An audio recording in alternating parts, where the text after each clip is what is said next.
Bom dia, irmãos. Estamos aqui em mais um domingo, hoje dia 30. Nós louvamos ao Senhor por mais essa oportunidade que Ele nos dá de estarmos aqui diante dEle, diante da palavra dEle. Por isso, nesse momento, nós vamos começar esta manhã gloriosa que Deus nos concede, lendo justamente ela, a palavra de Deus, e que já nessa leitura os nossos corações sejam elevados, que a palavra já esteja ministrando a verdade de Deus aos nossos corações nesta manhã. Você que está conosco agora pela manhã ou estará posteriormente acompanhando esse vídeo, que Deus continue abençoando a sua vida, a sua família, a sua casa, o seu casamento, que Deus continue iluminando os teus caminhos. E Ele vai continuar porque Ele é fiel. Vamos, queridos, ler o Salmo 125, fé inabalável. Nós estamos aqui nesta manhã buscando a presença de Deus justamente porque queremos que a nossa fé a cada dia seja fortalecida, aperfeiçoada pelo poder do Espírito Santo através da palavra do Senhor.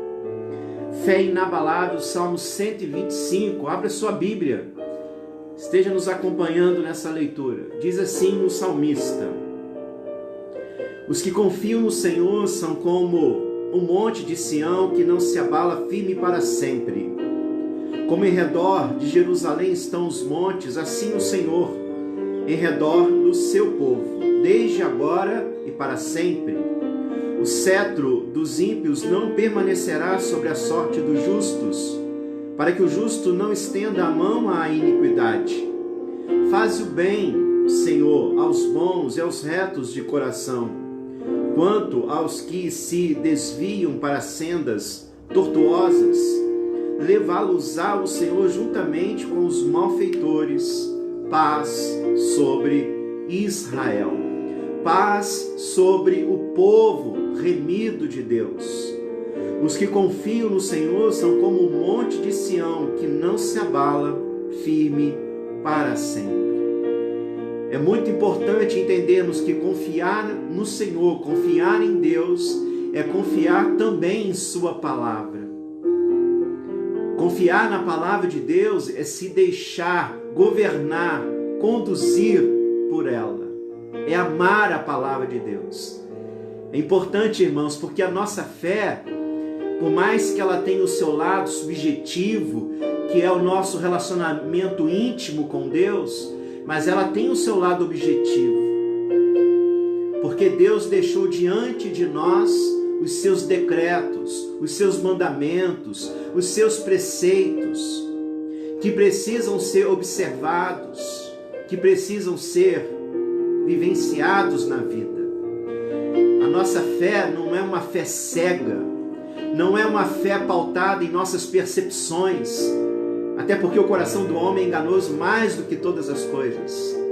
Mas a nossa fé, o nosso relacionamento com Deus está pautado em Sua palavra, em seu querer. Por isso, nesta manhã nós estamos aqui, sim, primeiro para o adorar, mas também para ouvir a Sua voz. Vamos orar, vamos pedir que Deus esteja nos abençoando.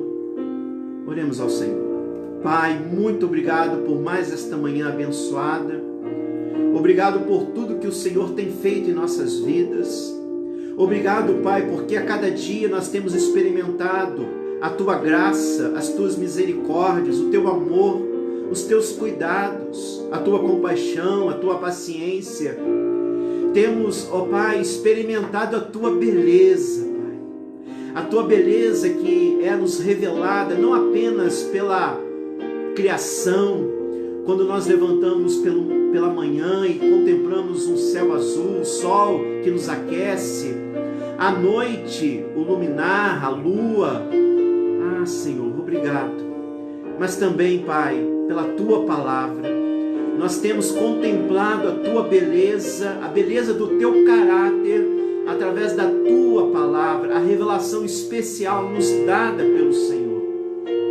Que nós possamos continuar a amar esta palavra, que nós possamos continuar comprometidos com a Tua palavra e verdadeiramente conduzidos exclusivamente por ela. Mas obrigado, Pai, obrigado por esta palavra e pela operosidade, pelo mover sobrenatural do Espírito Santo em nossas vidas, nos fazendo compreender essa palavra não apenas intelectualmente, mas espiritualmente. Louvado seja o Teu nome. Louvado seja o nome do Teu Filho Jesus. E agora, Pai, fale aos nossos corações. Nós oramos em nome de Jesus. Amém, Senhor. Nós louvamos a Deus pelos nossos irmãos que estão conosco nesta manhã. Nossa irmã Ruth, Elisange, Glorinha, Cida, Viviane, Marlene, presbítero Sérgio, Ione, a Bruna. Nós louvamos a Deus pela vida de todos e os demais que eu não consigo ver por aqui, mas que estão conosco. Irmãos, nós vamos terminar hoje o estudo que nós começamos alguns domingos atrás.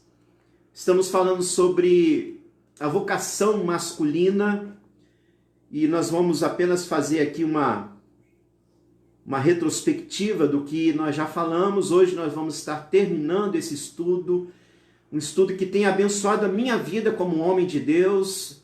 Eu quero dizer, irmãos, de todo o meu coração, como eu tenho crescido estudando a palavra de Deus e estudando esse assunto que se refere à minha vida, e não apenas à minha vida, a vida da minha esposa Renata e a vida do meu filho Felipe, a vida da igreja, a igreja que nós amamos, a igreja presbiteriana do Cônego, bem como toda a igreja do Senhor sobre a face da terra, porque nós somos uma igreja só, bem como também o meu papel diante da sociedade.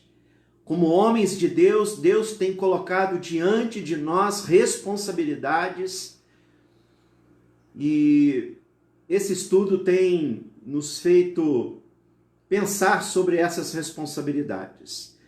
Nós estamos estudando a partir do livro de Gênesis, capítulo 2, verso 15, onde a palavra do Senhor diz: tomou, pois, o Senhor Deus ao homem e o colocou no jardim do Éden para o cultivar e guardar. Então aqui nós temos a vocação de Deus dada aos homens. Os homens são chamados, levantados, instrumentalizados para cultivar e guardar o jardim. Isto é, guardar tudo que Deus tem colocado em nossas mãos.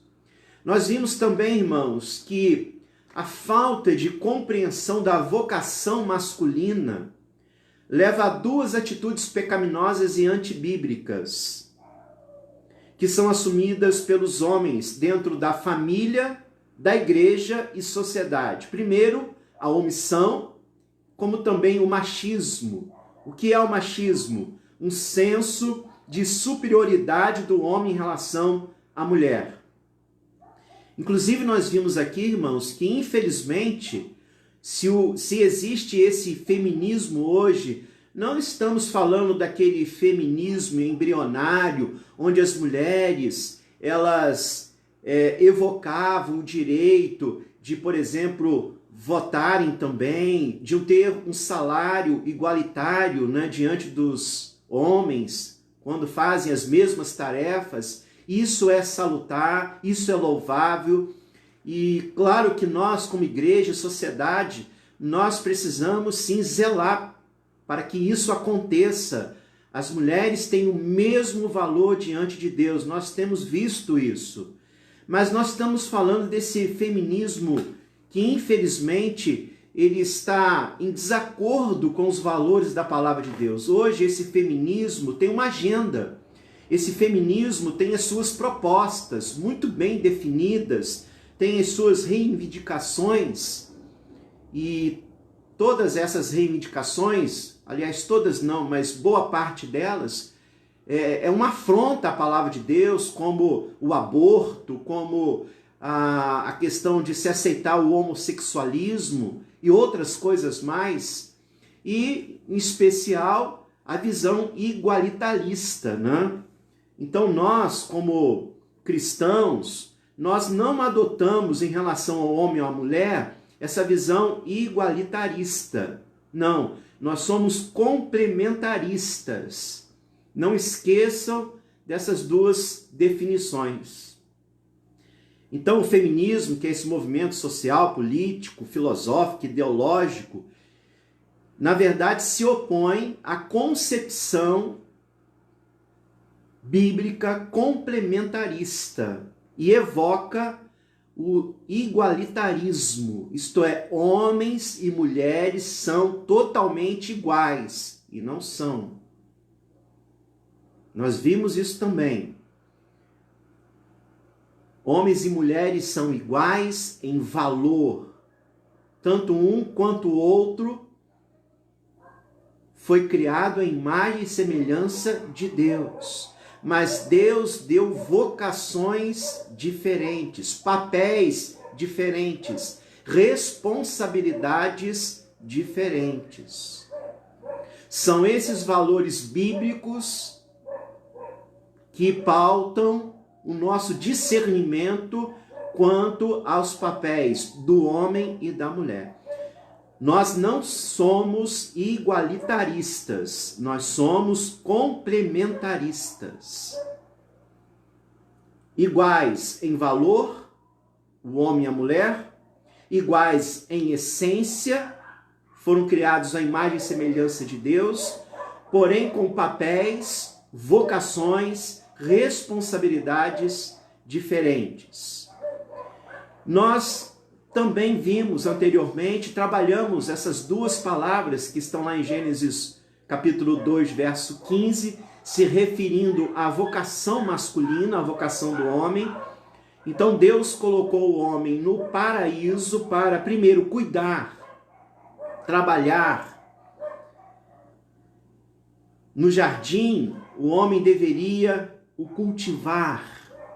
E nós vimos aqui que a lição por detrás disso está em que as mãos de um homem devem estar acostumadas a trabalhar no solo, não apenas no solo físico. Claro, nós estamos aqui, trabalhamos, trazemos o sustento para casa, como também a mulher o faz, mas o homem ele precisa aprender a trabalhar o solo do coração humano.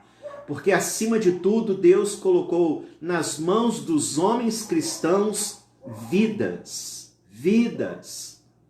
E nós precisamos cuidar dessas vidas. Seja essa vida a esposa, os filhos, os pais, os irmãos da comunidade da fé, a sociedade. Como homens, nós precisamos assumir essa responsabilidade, esse compromisso.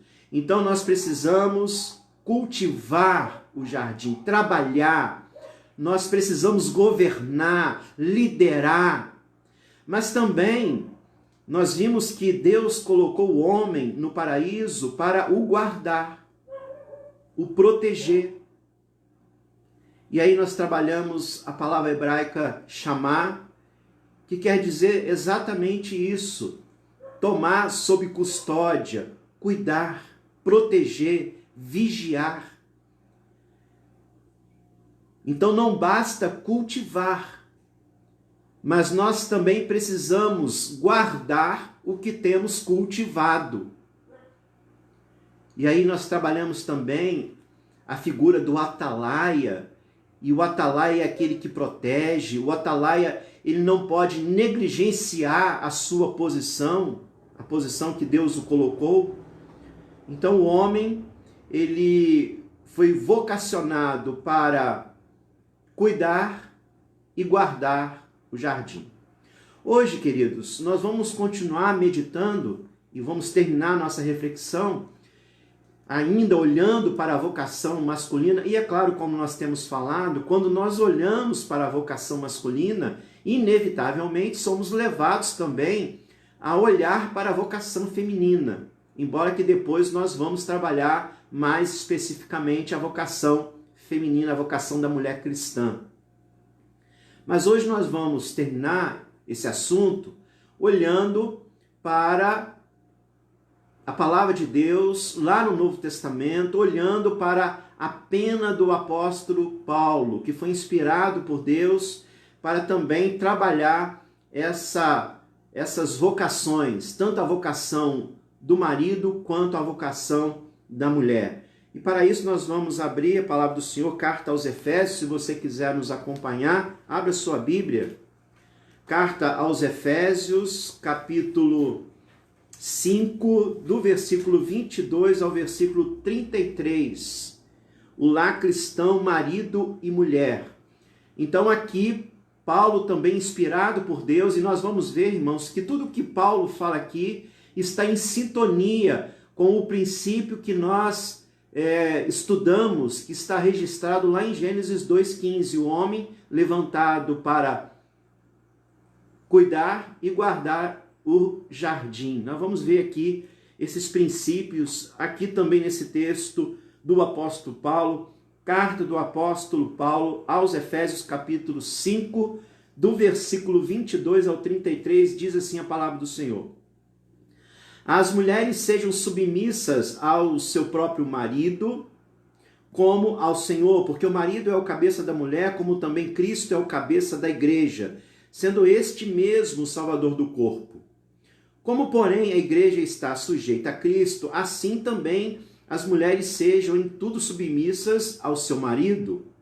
Maridos, amai vossa mulher, como também Cristo amou a igreja e a si mesmo se entregou por ela, para que a santificasse, tendo-a purificado por meio da lavagem de água pela palavra, para a apresentar a si mesmo igreja gloriosa, sem mácula, sem ruga, nem coisa semelhante, porém santa e sem defeito. Assim também os maridos devem amar a sua mulher como ao próprio corpo. Quem ama a esposa, a si mesmo se ama. Porque ninguém jamais odiou a própria carne, antes a alimenta e dela cuida, como também Cristo o faz com a igreja, porque somos membros do seu corpo. Eis porque deixará o homem a seu pai e a sua mãe, e se unirá à sua mulher, e se tornarão os dois uma só carne. Grande é este mistério, mas eu me refiro a Cristo e à igreja. Não obstante, vós, cada um de per si também ame a própria esposa como a si mesmo, e a esposa respeite o marido. Então, nessas palavras, nós podemos ver aqui o princípio lá de Gênesis sendo compreendido e exposto aqui através das palavras do apóstolo Paulo. Papel do marido e da esposa. Irmãos, nós sabemos disso, nós vivemos uma grande crise na família nesses dias. Infelizmente, se o número de casamentos tem crescido, as grandes festas, as festas maravilhosas, mas infelizmente também o número de divórcios tem crescido, o número de pessoas magoadas, ressentidas, por viverem um casamento, um matrimônio decepcionante, frustrante.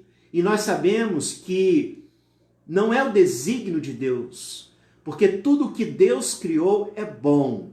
Infelizmente, muitas vezes, e na grande maioria das vezes, nós não somos responsáveis com aquilo que Deus criou e colocou em nossas mãos. Se, infelizmente, em nossa sociedade, nós percebemos isso, crescer a cada dia o número de divórcios, não é porque o casamento tem algum problema, não é porque essa instituição divina tem algum problema ou está ultrapassada, como muitos aí apregoam. Vozes do mal, vozes das trevas, que fazem questão de dizer que o casamento, esse casamento tradicional, homem e mulher, que isso é algo do passado, de culturas passadas, e que hoje, inclusive, existe novas perspectivas para o relacionamento, né? Então, enfim, nós sabemos o que estamos dizendo. Mas, infelizmente, isso não é porque essa instituição ela tem revelado algum problema. Nada disso. O problema sempre está no homem, um homem pecador, que se distancia de Deus, da sua palavra e do seu governo. Mas por quê? Por que tantos divórcios? Por que tanta frustração? Infelizmente, irmãos, muitos estão entrando nesta instituição divina sem a reflexão, sem o conhecimento dos fundamentos do casamento, os princípios que norteiam a vida matrimonial. E esses princípios, esses fundamentos, não foram dados pelos homens, foram dados por Deus. Então a questão aqui é verdadeiramente olhar para a palavra de Deus e simplesmente obedecer o que a palavra de Deus diz no que diz respeito à vocação masculina e feminina, homem, mulher, casamento, matrimônio. O grande erro, e infelizmente, irmãos, nós sabemos disso, o grande erro é porque os homens se afastam de Deus e se afastam da palavra dele, dos valores dele. Então tem faltado o conhecimento dos fundamentos, dos princípios que precisam reger a vida matrimonial, reger o marido e a esposa na relação conjugal. Um versículo tem falado muito ao meu coração nesses dias. Aliás, nós trabalhamos esse versículo num domingo aí passado. Lucas 14, 28, 30. Pois qual de vocês, pretendendo construir uma torre, não se assenta primeiro para calcular a despesa e verificar se tem meio para concluir? Esse versículo, em outras palavras, está nos dizendo que nós precisamos, irmãos, ponderar sobre tudo aquilo que nós devemos e queremos fazer. Se duas pessoas decidem se unir pelos laços do matrimônio, essas duas pessoas, elas precisam ter o conhecimento do que a vida matrimonial é. Então tem que parar, analisar, buscar conhecimento. Hoje, infelizmente, até muitas vezes, no meio da igreja, por exemplo, há uma falta de desejo de, antes de casar, procurar fazer um curso, né? Às vezes, a gente sabe, às vezes não há uma condição para isso. Mas quando há uma condição para isso, é muito importante.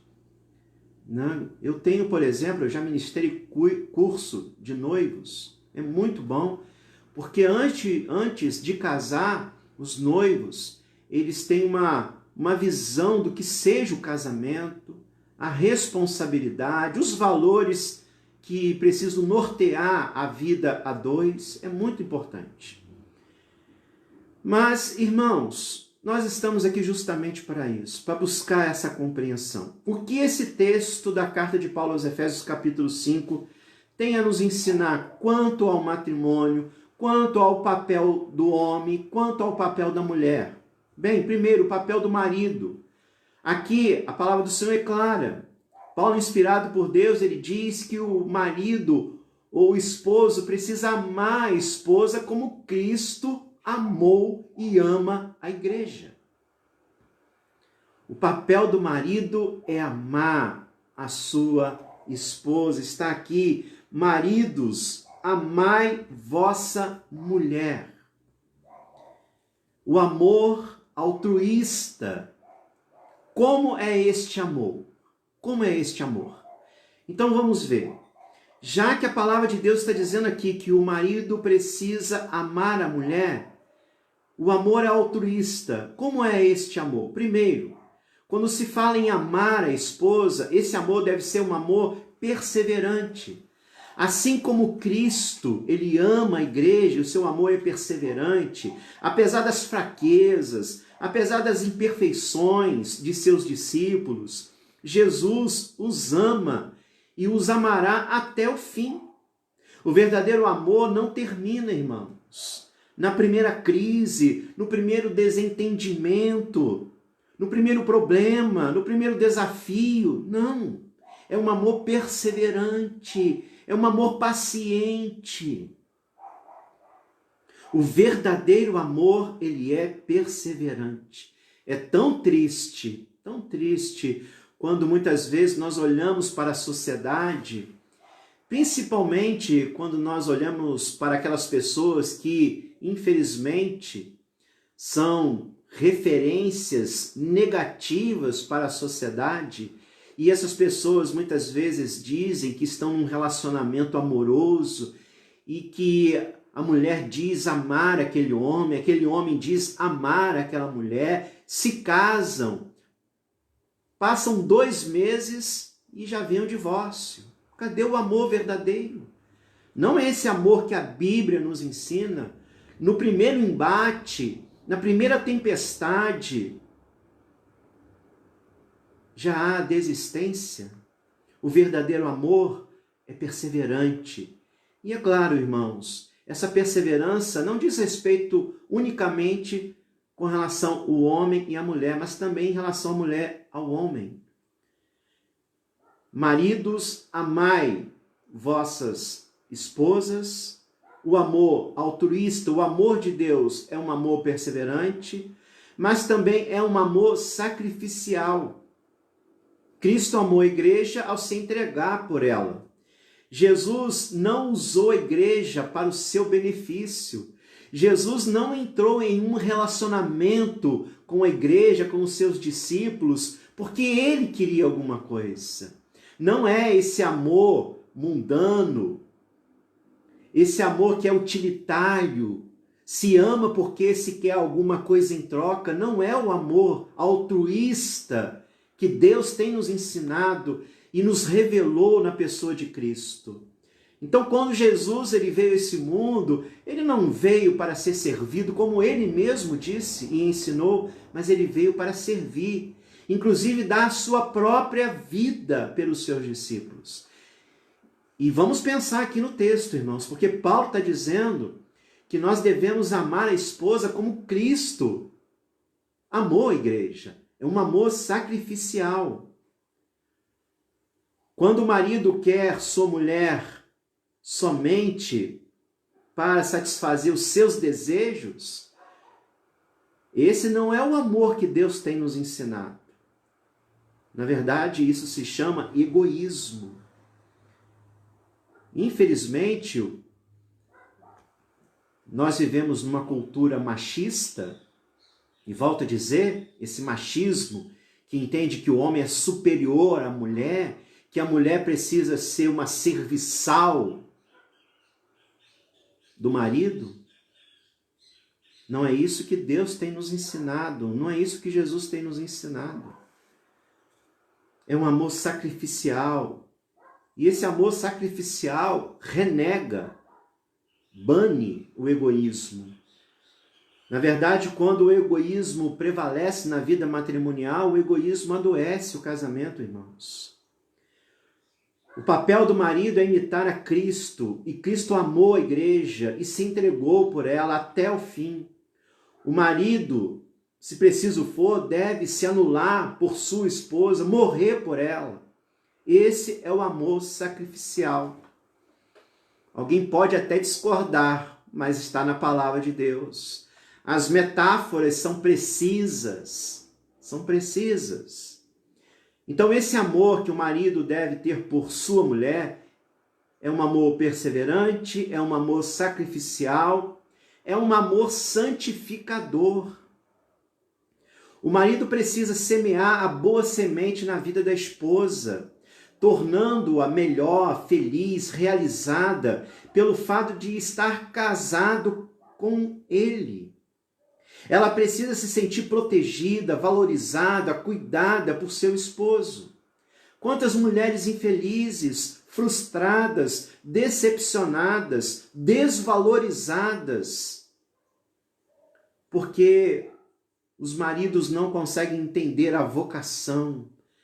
Mas, como cristãos, irmãos, isso é inadmissível. Você, marido cristão, Você precisa ser um instrumento para santificar a vida da sua esposa. Claro que a mulher também precisa ser um instrumento de Deus para santificar a vida do seu esposo, abençoar a vida do cônjuge com a palavra de Deus, com vida de oração, orando, intercedendo.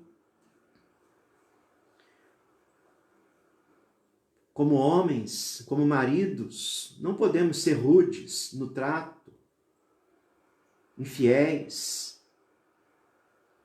Nós precisamos velar pela vida física, emocional, espiritual da esposa. O marido que trata a esposa como parte mais frágil, com delicadeza, sendo cortês, educado, polido, paciente.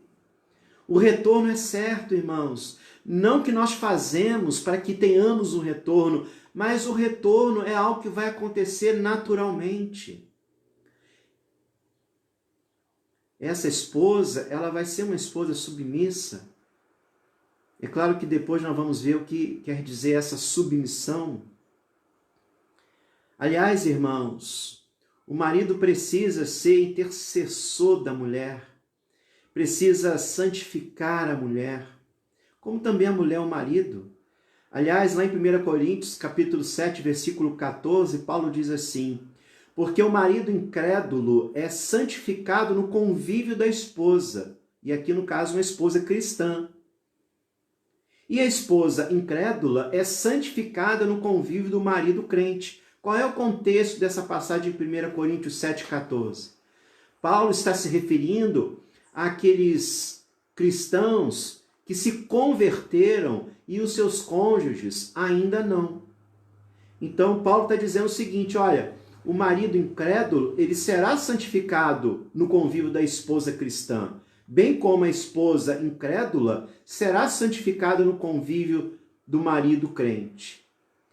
Agora imagine quando os dois são cristãos, irmãos. Mais ainda. Então, o marido precisa santificar sua esposa, precisa ministrar na vida da sua esposa, precisa ter o conhecimento da palavra e ministrar a palavra na vida da sua esposa, diante dos seus momentos difíceis, diante dos seus momentos de embates nesta vida, ser uma pessoa que leve consolação, leve discernimento, leve paz, seja um instrumento, um arauto da paz de Cristo. Quando eu falo levar a paz, é claro que nós estamos falando em levar Cristo, levar as doces palavras de Cristo, ser um companheiro nas horas difíceis, como a mulher também precisa ser uma companheira nas horas difíceis. Longe de nós, irmãos, está repreendido em nome de Jesus essa questão de culpar, de julgar,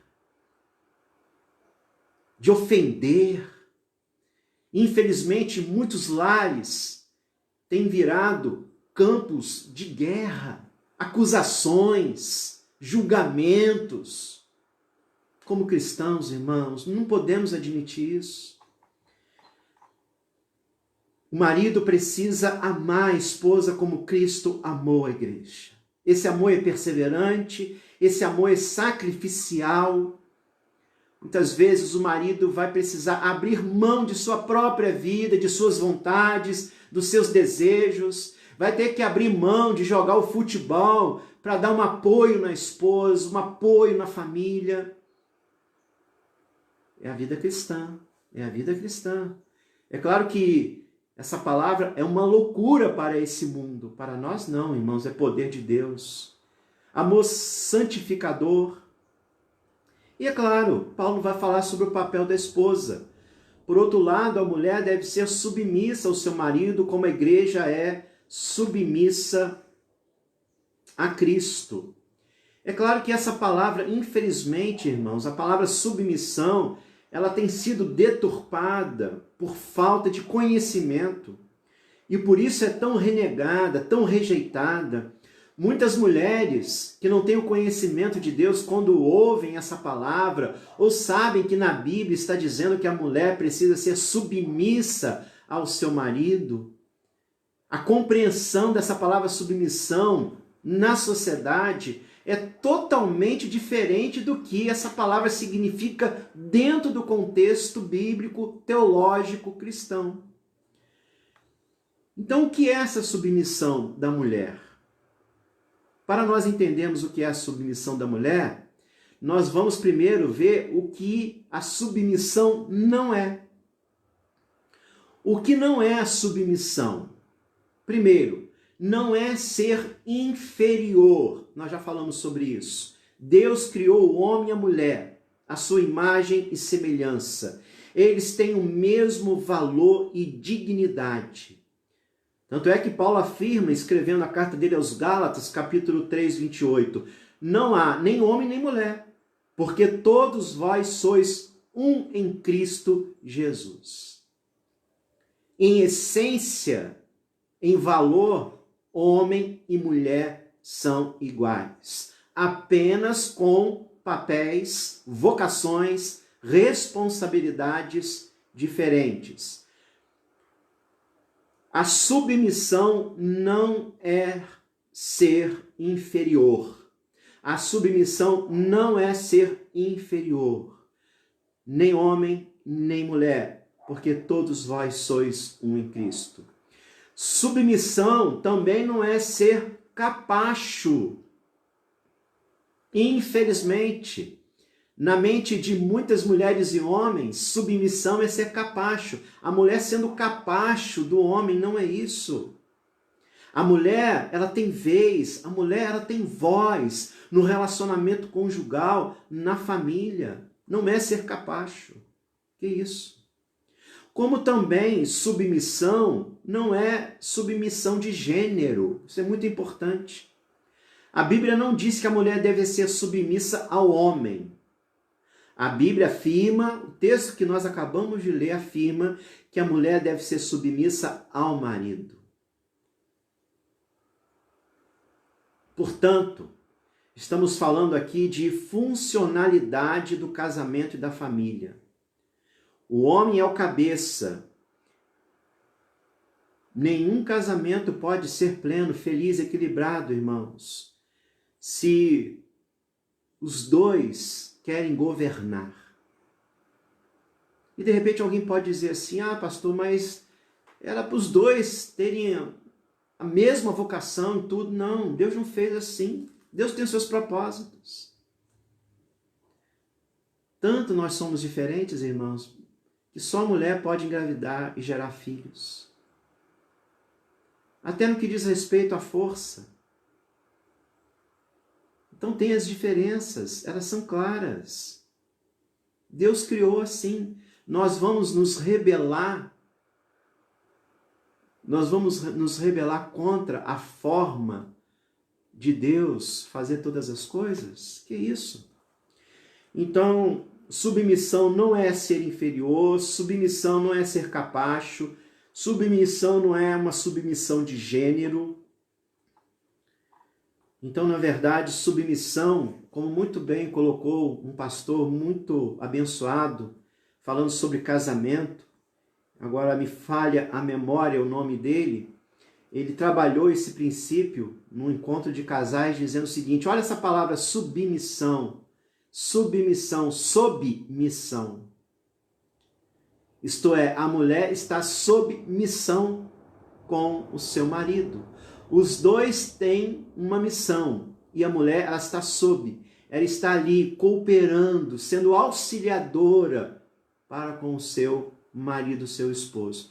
Assim também como o seu esposo vai auxiliar a sua esposa em sua vocação, mas entendendo sempre que esses papéis, eles são diferentes. Somos iguais em essência e valor, mas somos diferentes quanto à vocação. Para terminarmos, olhando novamente para a vocação masculina, a masculinidade, o que ela representa biblicamente. A autoridade masculina não tem o direito de suprimir as qualidades femininas. Homens cristãos, homens vocacionados, vamos entender isso. A autoridade masculina não tem o direito de suprimir as qualidades femininas, a vocação feminina. Pelo contrário, nós precisamos auxiliar para que a mulher, a esposa, ela viva a sua vocação dentro do relacionamento conjugal, dentro da família, de uma forma abençoada, produtiva, frutífera. A autoridade masculina faz do homem um servo da mulher. Ah, pastor, parece que isso é incoerente, mas a mulher é submissa e agora o homem tem que ser o servo. Tá vendo como esse tipo de ligação revela claramente que não se entendeu o que é submissão? O homem como a parte mais forte, já que a palavra diz que a mulher é a parte mais frágil, e é. Olha a delicadeza da mulher. Eu estava ontem e hoje também colocando a mão na mãozinha da minha esposa, amada, Renata. Que mãozinha delicada, toda delicada. A mulher é assim. Deus criou assim. E os homens precisam entender isso. Como também as mulheres precisam entender que Deus criou o homem dessa forma. A autoridade masculina faz do homem, sim, um servo. Porque, na verdade, é o princípio da vida cristã, irmãos. Jesus falou que ele não veio para ser servido, mas para servir. Antes de sermos esposo e esposa, nós somos cristãos. Nós somos cristãos. Então, a autoridade masculina faz do homem um servo. Quem quiser tornar-se grande entre vós, será esse que vos sirva. E quem quiser ser o primeiro entre vós, será vosso servo. Eu não vim para ser servido, mas para servir e dar minha vida em prol de muitos. Então, a masculinidade do homem, a masculinidade, aliás, do cristão, faz com que esse homem sirva a sua mulher. A autoridade masculina suprime a vontade egoísta e o orgulho do homem. Machismo por terra. Machismo por terra. Volto a dizer, se hoje nós temos um feminismo, é porque, infelizmente, muitos homens, por falta de conhecimento ou por dureza de coração, não entenderam a vocação masculina. A autoridade masculina suprime a vontade egoísta e o orgulho do homem. Queridos, é claro, nós devemos entender que esse mundo é um mundo decaído, o pecado adentrou a raça humana. Homens e mulheres foram corrompidos pelo pecado. Por isso que homens e mulheres deixaram de cumprir a sua vocação masculina e feminina da forma como Deus criou. Mas louvado seja Deus, que Deus idealizou o plano da redenção, enviou Jesus, Jesus consumiu o plano da redenção na cruz e o Espírito Santo aplica a salvação na nossa vida. E os desdobramentos da salvação em nossa vida, como obedecer aos desígnios de Deus. Como cristãos hoje, nós não podemos mais justificar se de repente eu, como homem cristão, não estou exercendo a minha vocação dentro da minha casa. Ou como mulher cristã, eu não estou vivenciando a minha vocação dentro da minha casa. Agora nós temos o conhecimento, nós falamos, estudamos, é claro que aqui está uma parte, irmãos. Nós precisamos nos aprofundar mais nisso. Mas não há desculpas. Nós temos um manual de vida, a palavra de Deus. Inclusive esse manual também está aqui, norteando a vida matrimonial. Como o homem e a mulher devem se comportar dentro do casamento. Os valores que norteiam suas vocações. Homem de Deus, homem de Deus, homem cristão, homem vocacionado. Assuma a sua vocação, leve com zelo a sua vocação. Seja um homem de Deus, seja um homem a serviço de sua esposa. Seja um cavalheiro, seja um marido amoroso, compreensivo, cortês. Ah, pastor, mas eu não tive isso, eu não fui criado assim. Nunca é tarde para se começar, enquanto a vida é esperança. É claro, irmãos, nós viemos de criações diferentes. De repente, na nossa criação, nós não fomos inteirados quanto a esses valores. Mas agora nós estamos na presença de Deus, nós estamos diante da palavra da verdade e nós podemos resgatar como homens esses valores, como também como mulheres. Então, como um homem cristão, você precisa pautar sua vida nesses valores. Que Deus te ajude, que Deus nos ajude. Nós vamos orar, nós vamos agradecer a Deus, depois nós vamos falar também sobre a vocação feminina.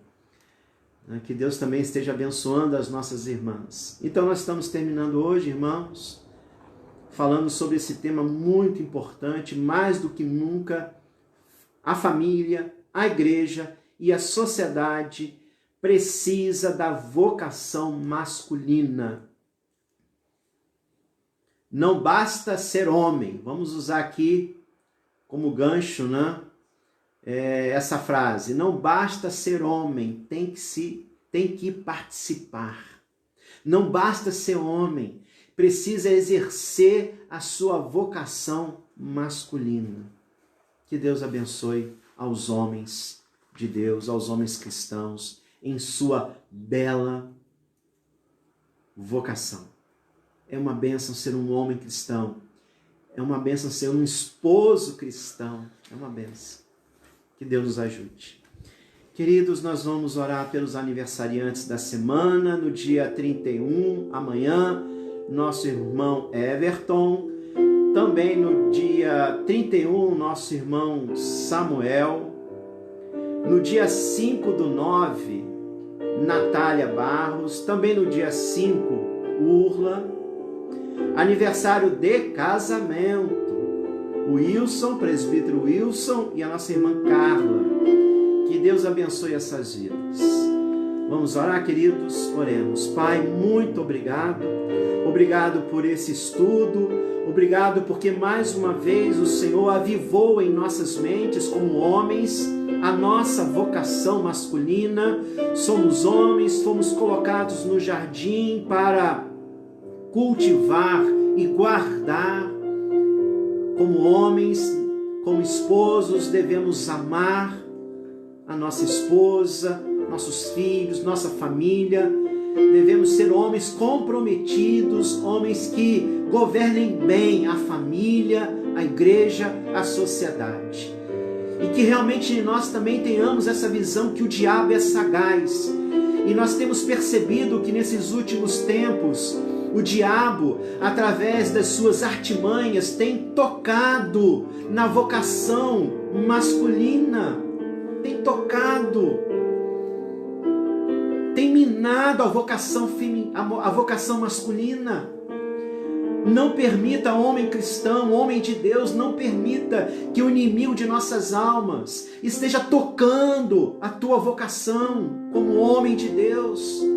Não permita, porque ele veio para roubar, matar e destruir. Se nós dermos uma brecha, ele vai fazer isso.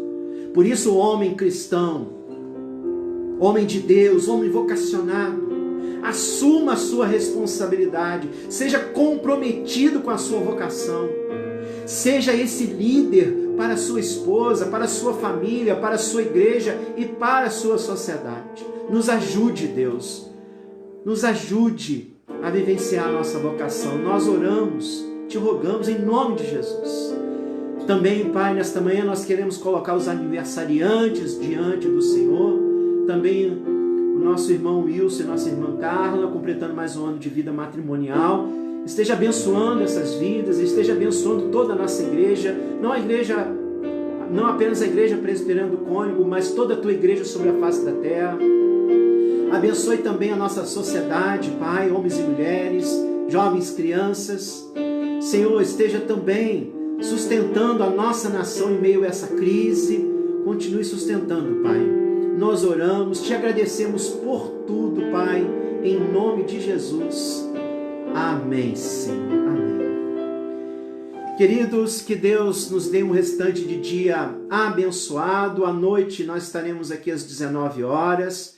Como nós já temos anunciado, a partir do dia 13 de setembro nós vamos voltar a nos reunir presencialmente, a princípio com um culto apenas aos domingos de 9h30 a 10h30. Depois nós vamos passar todas as orientações à igreja.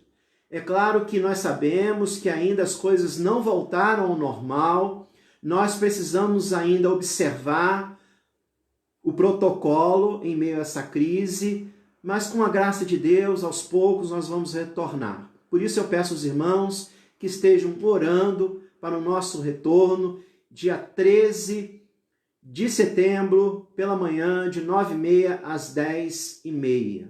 Orem pelo nosso retorno, que seja um retorno abençoado, que seja um retorno responsável. Nós queremos fazer isso com temor e com sabedoria. Que Deus abençoe a todos. Fiquem na paz, que todos os irmãos tenham um dia aí abençoado. Fiquem com Deus.